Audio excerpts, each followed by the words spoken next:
All right, everybody, welcome to the last section of our 13 colonies exploration. Today we're going to be focusing on the southern colonies. Remember, we've already talked about the northern and the middle colonies, and today we'll be doing our last on the southern colonies.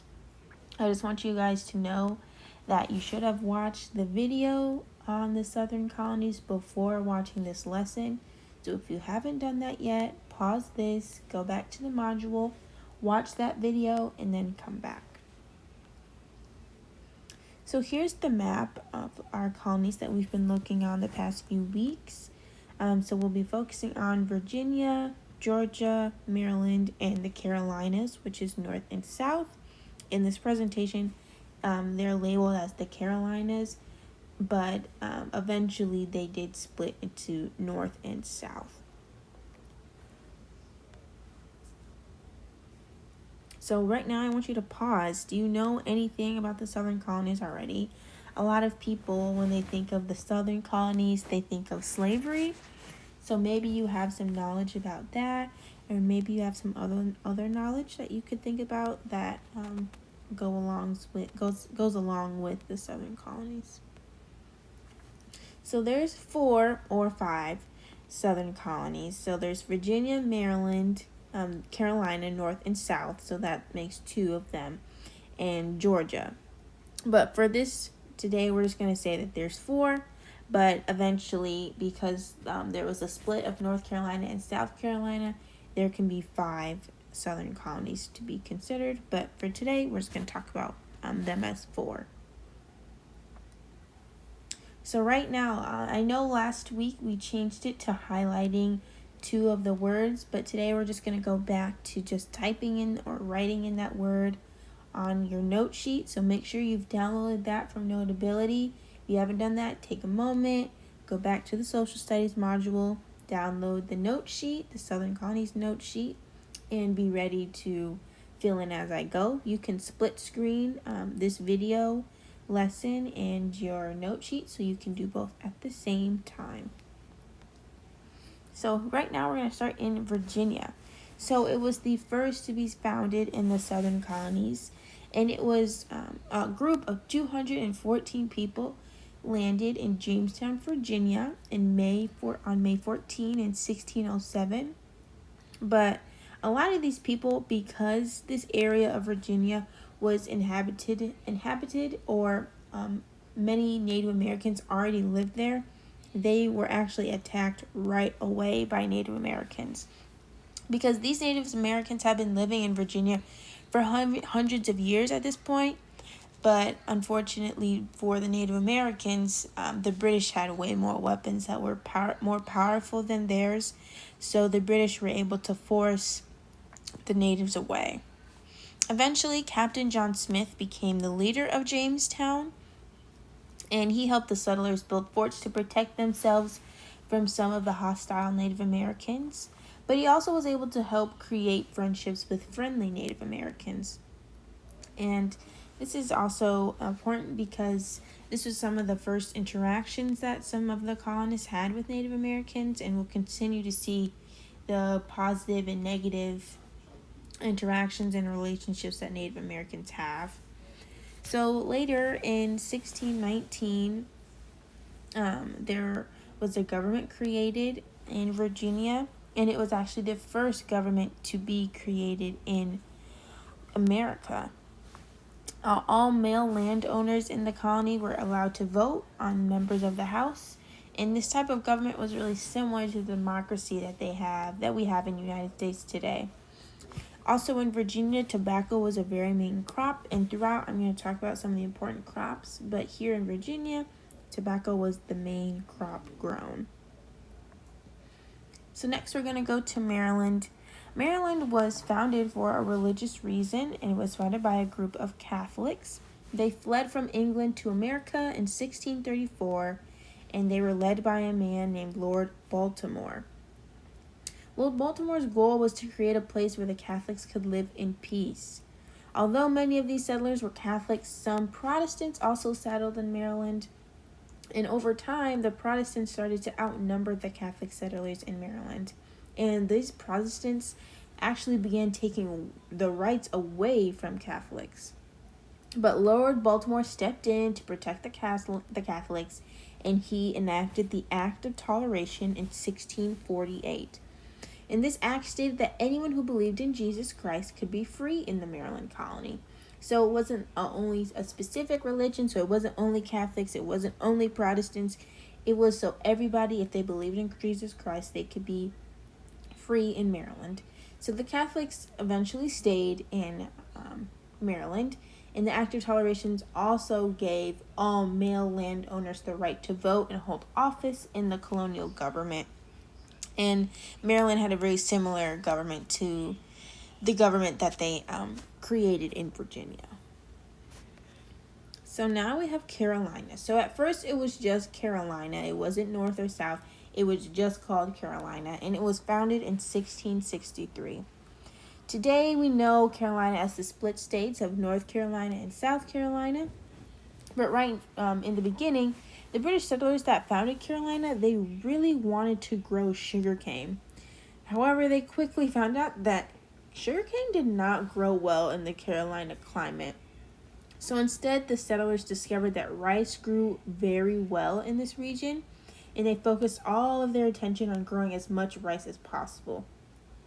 Carolina also had a very large port called Charlestown, and we actually call this Charleston, which I don't know if any of you have gone to Charleston, but that's a city that we have now.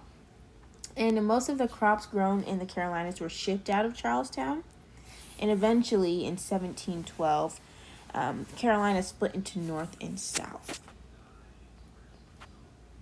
So lastly, when talking about the colonies, we have Georgia, and Georgia was the last of the Southern Colonies to be settled, and it was founded by a man named James Oglethorpe in 1732. Oglethorpe went to Georgia to build the forts to protect the British colonies from the Spanish. At the time, the Spanish were living in Florida, and Georgia was the only colony standing between the Spanish and the rest of the American colonies.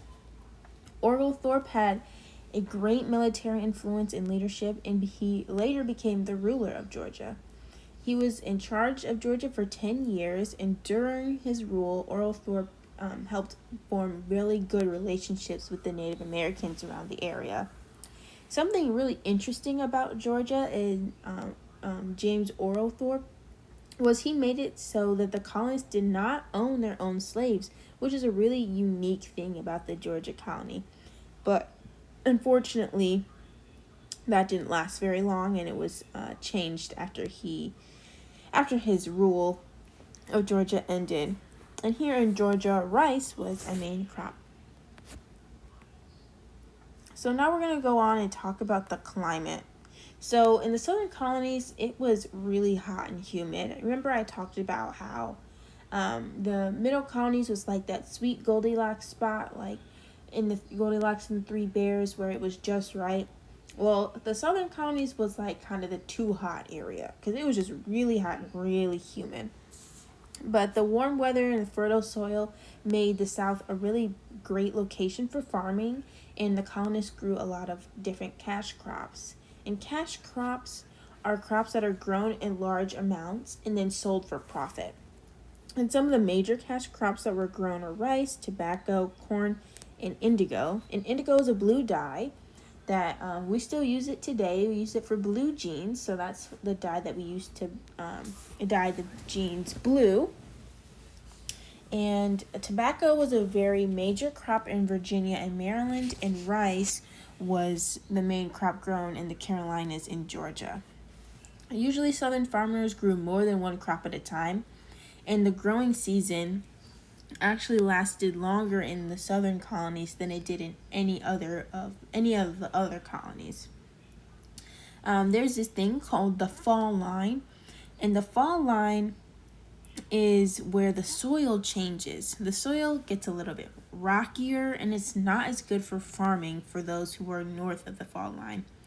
Colonists who lived north of the fall line used subsistence farming, and that's a type of farming where people only grow enough crops for their family to live on, so any leftovers that they had were traded, but they didn't really have a lot of leftovers to trade, so they really only had to grow enough so their family could thrive and be nourished and have the food that they needed.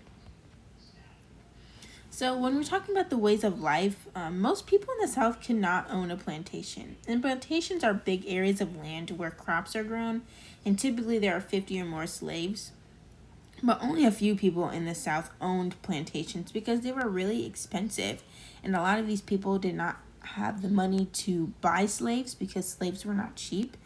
And although the plantation owners did not pay the slaves for their work, and they did have to pay for the slaves in the first place. And if they didn't have the money for that, then a plantation was not going to be something that they were going to be able to have. And millions of slaves lived in the South from this time until the end of the Civil War in 1865.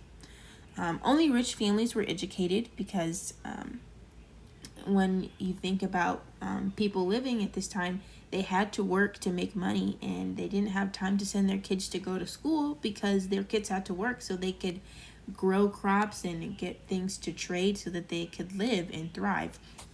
So education was not the top priority for a lot of people at this time. The plantation owners used rivers to send their southern crops, which is really what most of the colonies did, using their rivers and things to get their crops from one place to another. And that is really important to make sure that they can transport their goods. And a lot of British people in England bought the southern crops. And other countries and colonies also bought crops from the South. So a lot of people think of Old South as a place of plantations and green fields and slaves working in fields. And that is true, but the history of the Southern Colonies is a lot more than that. Plantation owners, like I said, used rivers to send southern crops, and eventually they had to make sure that the families had to be taken care of instead of trying to make money from selling crops. So now I want you to go, after you watch this, you're going to go and complete a Southern Colonies quizzes. Everything that we talked about and everything in your notes is what's going to be on the quizzes, so you might want to review your notes before you do it. Make sure you're going to have to complete the quizzes twice. So if you don't do as well the first time, go back, look at your notes, maybe watch this video again, and then take it again. And then I want you to upload a picture of your score on Canvas. So I hope you enjoyed learning about the Southern Colonies. Please make sure that you do the quizzes twice and upload a picture of your score because I want to see how you all did. All right, thank you.